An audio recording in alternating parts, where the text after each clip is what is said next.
It's Matt Plapp. We're back with another restaurant expert roundup. And today we're talking to Denise. She's on the West Coast. We'll be back in 1 second.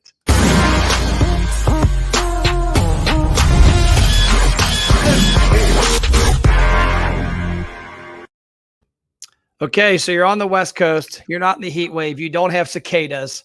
So you got it going on right now, don't you? Let me put, and icy water. Matt, I'm happening here, okay? I'm happening. So tell us about Denise Vivaldo. Well, I was a professionally trained chef. Matt, I went to the CCA in San Francisco in 1984. There were only 3 women in my class. Very few women in culinary school then. Okay. And I graduated. And I worked in 1 or 2 restaurants because I wanted to, understand how it all worked. I hadn't worked in the restaurant industry before I went to school. And I think that ignorance is bliss. Do you know what I mean? I envisioned a very different industry where people spoke lovingly about certain foods and food memories and stuff. And I really had no idea about the slam dunks in the back. But I knew that I wanted to, not very long into it, I knew that I had really strong food presentation skills. Yeah. So I was always in the garde-manger kitchen. And from there, I found out that there was a thing called a food stylist, somebody who made food beautiful for photographs. And Sunset Magazine was in the backyard of San Francisco in those days. So I got... I checked it out and asked around, and a woman who worked for them part-time kind of took me under her wing, and I learned about it. And then when I graduated, I moved to Los Angeles on purpose because I knew that the industry was bigger in LA. Yep. So there'd be TV and films and movies and documentaries, and such a bigger market than San Francisco, Yep. And so I did, and that's what I did. And for the first 5 or 10 years, I supported myself, though, being the executive chef of a catering company that I went to work for. But they were very supportive of me. So I built my portfolio. And since parties, usually, you have to work on Monday and Fridays and the weekend to run a big commissary. But during the week, I could take a day or 2 off, and I apprenticed with other food stylists and learned some tricks of the trade. Love it. And I think that is an art that's probably, I wouldn't say gone by the wayside, but it's not as prevalent as it was 20 or 30 years ago. Oh, you mean food styling? Yeah. It was prevalent until about 10 years ago. Yeah. As when blogging came in. Blogging's what changed it. Yep. Now everybody's an expert. Matt, everybody.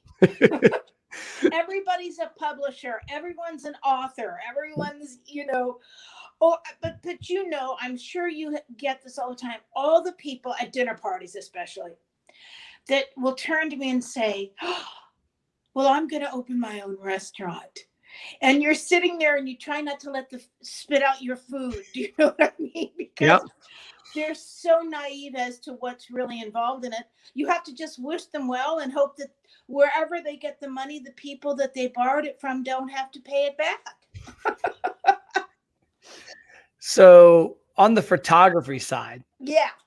The one thing I know that's, in your book, I guess talk about the book real quick. Cause I know I don't have a copy of it on me. We bought it. It didn't arrive yet from Amazon, but tell us about the book and let's dig into photography as well.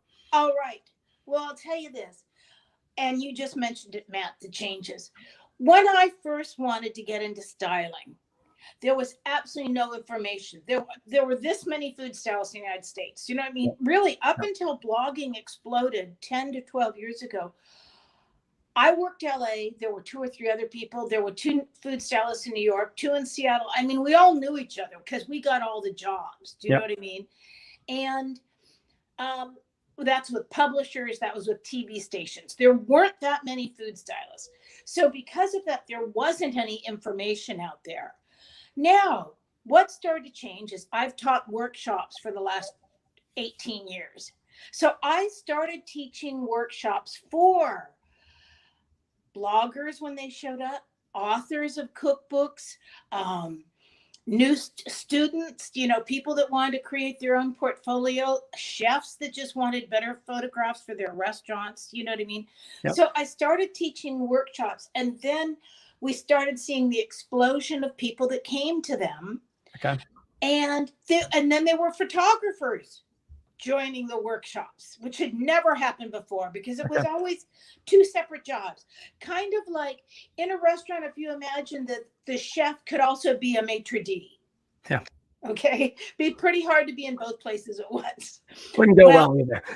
I was raised where my job was the food styling, and then there was a photographer. Now, and some people do both and they do a gorgeous job. But if you're being the photographer and the food stylist, how many photographs can you get done in a day? It's certainly not going to be, you know what I mean? Like when I can shoot with corporate or cookbooks, I can get 15 shots done in a day, and I don't do it alone. I have people in the kitchen helping me. But if you had to do both jobs, it would slow you down. Yep. But we started seeing photographers that said, well, I like being the stylist too. So, okay. So we really saw the changes up front of what was happening to the industry. Now, has it been good changes? I think in the long run, absolutely. Do you know what I mean? I think that it's opened up the industry. I think people have an appreciation for food styling that they never did before. I think some people have produced gorgeous work. I think some people, don't. So it's just, I equate it, and it's just because you have a restaurant show about people that all of a sudden, with cottage industry rules changing in California, people can make food for sale in their own kitchen now. Okay. Now, how do I feel about that? Well, I guess if it's jam or something that's baked, I'm not as concerned. But do I want to buy protein right off the street from someone that the health department hasn't approved their kitchen? Me? No, but I'm old. Do you know what I mean? Yeah. I'd like another decade. So, but I just know how difficult it is to keep a commercial kitchen safe, let alone a kitchen in someone's home. So there have been, I can't remember the question you asked me because I went on a rambling answer. Forgive me. I think we just proved the ADD factor in my personality, didn't we? They were the same. The industry has changed. Some of it has changed for the better. And like anything, there's been changes that are not so great. But as food stylists, I'll say one thing. Corporate clients and restaurants still need people that know tricks of the trade because that helps the photography. Yep. And that's what they're paying for. Yeah. And so I think there's a misconception by a lot of restaurants as far as the photography. I think you've got different uses of photography. I mean, there's a different picture you take for a magazine than you take for Facebook, than you take for a billboard. But the biggest part of it is that tells a story and it gets people excited. I mean, I can't tell how many times I've seen a dessert in a magazine and I'm like, oh my goodness, that's unbelievable. And then I've looked at somebody's website and there's no pictures. And I'm like, how are you telling the story? You just said it. When you think of, when I started out in food styling, I was an apprentice on a Coco's commercial. I did a whole bunch of Coco's. If you remember Coco's and who was the Applebee's, I worked on that as an apprentice. Now, so we were representing what was on that menu. So usually they had a chef, one of their chefs, their corporate chef come. Everything was weighed. We didn't put anything on that plate that they didn't get in the restaurant. Do you know what I mean? It had to mimic exactly what they got in the restaurant. The difference was I would know the tricks for the chef and say to him things like, and I know you can appreciate this. I'd say, we're going to undercook that steak. If we're not cutting into the steak has beautiful grill marks, and I can put a little bit of Caro syrup on it to even caramelize those grill marks more. Real hot pan, but the inside is still raw. No one's looking at the inside. But why am I doing that? Because that steak, instead of looking overcooked, which is what happens in photography, it's still plump and pretty. Do you know what I mean? Yeah. Oh, yeah. it looks so much better. Food under the camera. So if we're talking photography, the camera's eye, even if it's a video, but I mean, a video it moves, but a camera's eye is stagnant. See, you and I can look, the human eye is looking in all different directions. Yep. The camera's eye is stagnant. So if there's a flaw on the steak, on the potato, on the green beans, on the piece of pie, and imagine blowing, and it's not perfect to the camera. All the camera sees is the mistake because it's a stagnant eye looking at that. So it looks like a big old mistake. Now, if you went to blow that up for a billboard, you know what I mean? A crack in a pie or a crack in something looks like the Grand Canyon. All of a sudden, people are like thinking, whoa, what happened to that piece of pie? So there are just simple tricks that help the photography be its best. Lighting is everything. Now, see, how many of us have met celebrities in real life that you barely recognize them?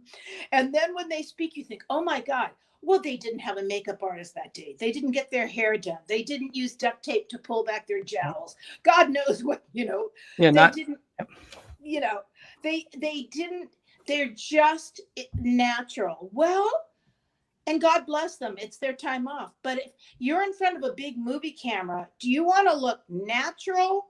If have just been in, People Magazine's 50 most beautiful people on the planet, or do you want a little help?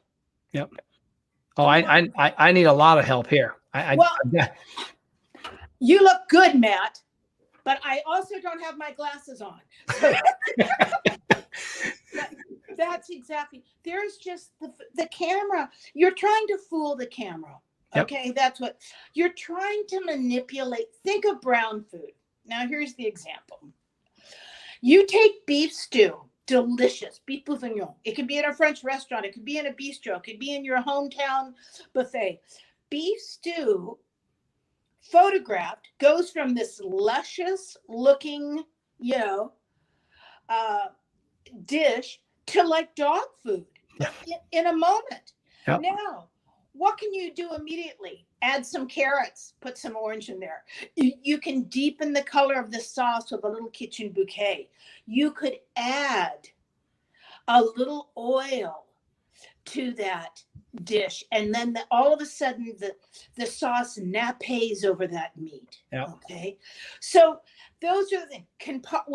A sprig, I always say this, no matter how involved it is, and you can't change the recipe unless you get the chef or the restaurant's permission. But I would say to people all the time, this recipe is screaming for parsley. Yeah. Okay. Now, maybe the restaurant doesn't want to go into buying fresh parsley. I understand that, and having to chop it. But the best freeze-dried parsley in the world is cheap now. Do you know what I mean? Yep. And the chef could rub that between his hands, or the prep chef, and you put that on top of your dish, and it explodes with color instead of being dog food. Yeah, one of my first restaurant clients is a world-renowned German brand, and I'll never forget the first couple of times we did photo shoots. It was one of my first experiences with photo shoots with people like yourself, and I'm looking at the guys like, bro, I can't do much with this dish. Like it's sausage with a gravy. It's not going to look. We need to liven this up. We need to put some CPR on it. And it was tough. Sausages are tricky, even when they're pretty sausages. Okay. But so then you're looking for, can we slice it on the diagonal? Can we put it on a bed of something, grits or something wonderful, or a bed of sauteed spinach, something. And also you have to undercook sausages or they split. Do you know what I mean? So, and we usually would use a torch on them so we don't break the skin. We can, use a hot touch. Yeah, there's just tricks, Matt. That's all I can say. And so I wrote the book because we started a group on Facebook called the Food Stylist Handbook. Okay. And it was even before the book was out. And we have 6,000 members, and they're from all over the world. Okay. Wow. And what it is it's simply things like, it's new stylists that say, I got my very first job. Okay. Do you have a tip for real ice cream? Yeah, we got about 10 of them. And the biggest tip would be, do you really have to shoot real ice cream, or can you make fake ice cream? Because that's makes it a whole different ball of wax. Okay. Now, see, I think you have to use real ice cream because I would have to be there to test it. And now here's an example of real ice cream. I used to do a major account. You would know their name. I don't want to embarrass them in any way. And I worked for them not too long ago. Huge national account in every grocery store. Now, they wanted to do a commercial where we had 10 ice cream sundaes at one time. And they wanted it all in the same scene because there were going to be like 8 actors or 10 actors eating them all at the same time. Now, in today's day and age, it's certainly gotten better where we could have shot them all individually and somebody would do a composite. But since actors were involved and they were supposed to be eating these ice creams, when we got to the production meeting, I said to the production designer, so with 10 ice cream sundaes, I can handle 2, at the same time and refresh and build and stuff like that. So what happens to the other 8? And the guy said, oh, I said, so we can hire 4 more stylists, which of course makes the budget ridiculous. Or the 2 people in front that the camera actually is looking at can be eating real ice cream sundaes. And that's even legal, and that's legal to commercial work. I said, and then the other 8, no one's really eating them. And they're just background noise. Do you know what I mean? They're just background props. Yep. So we were staying within, we were in the gray area a tiny bit, but, luckily the food advertising police weren't out that day. But then I could build the other 8 sundaes that were gorgeous. I made fake ice cream that looked like their ice cream. Okay. So that otherwise it just became a production nightmare. Okay. But really the budget became a nightmare. So then I could keep 2 beautiful sundaes fresh, get a freezer on the set. And I built, like 10 identical sundaes, put them in the freezer, then pull them out, add the whipped cream right before the camera starts. So that, really, I always say being a food stylist is very much being a line cook. It's the same mentality. What can you do ahead of the day? Like, can you blanch those vegetables and then just keep them, sure, and refresh them for a moment? Can you, deep fry egg rolls and then just halfway and then put them back in the fryer when service starts? Absolutely. So the same tricks that you use, what I always call food suspension, so that then when when you're slammed, you can keep up with the plates. Same thing as food styling. It's just breaking down what you're doing. Okay. I love it. This is great stuff. Cause even if you're you're a food stylist, like you mentioned, the group you've got online, there's a lot of them on there looking for tips and tricks. But even if you're a restaurant owner that doesn't have the budget, can't hire you, but you can some great cues to make it look better. Now, let me tell you, and this is, Matt, when you say that, I've worked for many of the casinos here in Southern California.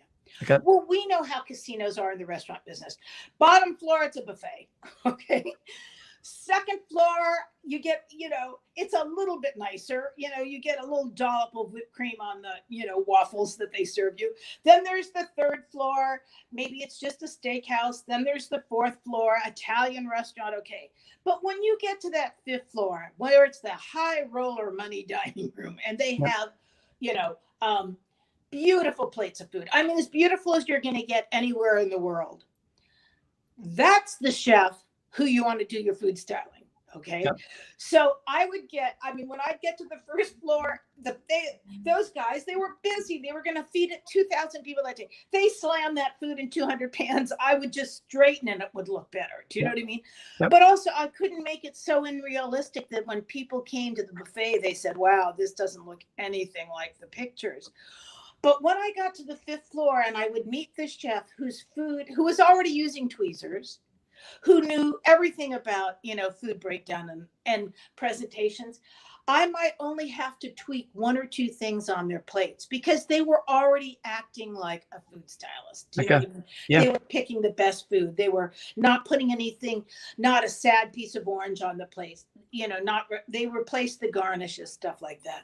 So whenever I do that, I would say to the person that hired me, I'd say, if you only want to get 1 or 2 plates done in a day. I mean, I could get with my assistants, we could hit 20 different plates in a day. Yeah. So we're moving like machines because we're very experienced. But I'd say you take the chef from upstairs and you make him Do the stuff.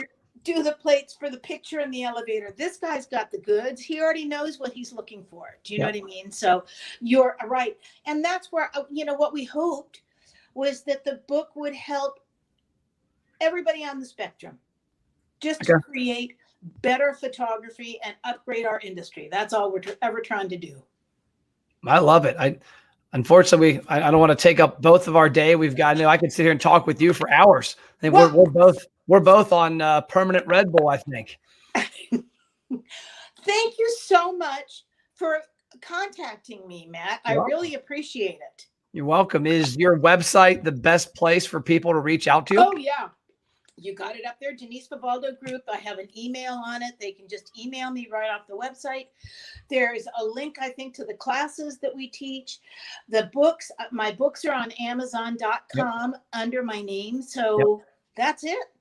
Yeah, and one tip for my viewers out there now and in the future, when you buy a book on Amazon, do the author a huge favor. Go back and leave a review about the book so that it can help the book find more people that will love it. Matt, music to my ears. That's what I owe you a steak dinner for that, a real steak dinner for that plug. That's what they pay me the big bucks for. I'm going to tell you something. People have no idea. Again, talk about changes in our industry. Amazon changed the book industry and publishing industry. And again, people will say bad things and good things. For me, I could never, ever have sold as many books in my career if there wasn't Amazon. Do you know what I mean? Because I hear you there. Same here. That's all it comes down to. Well, I appreciate your time today. I enjoyed talking with you. Thank you so much. I'm grateful because, I have technology anxiety when I had to move from Zoom to StreamYard, but you told me it was easier and it was. Thank you. You're welcome. Well, have a great rest of your day and enjoy that California weather. I'm going to go back to the Midwest and cicadas hitting you when you walk outside. Good luck with that. Bye. Thank you, Denise. Bye.